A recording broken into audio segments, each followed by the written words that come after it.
Değerli izləyicilər, videonu bəyənib kanala abunə olun ki, hər kəs son xəbərlərdən anında məlumatlansın. Mən 10 il onu sevmişəm, kasıb oğlana ərə getmişəm. Xəbər verilir ki, bunu xalq artisti Röya Ayxan deyib. ARB TV-də yayımlanan Elgizli izlə verilişində qonaq olan sənətçi ailə həyatından danışır.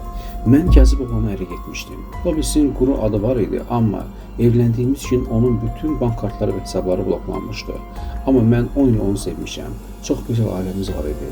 Kaş ki, kənar müdaxilələr olmasaydı. Ailələr uşaqlarının həyatına qarışmamalıdır. Biz öz ailəmizi qurduq, işlədik, gözəl də yaşayırdıq. Gedib onun ailəsinə nəsə deyirdilər, onların da fikri bizə qarşı dəyişirdi. Söz-söhbət olurdu.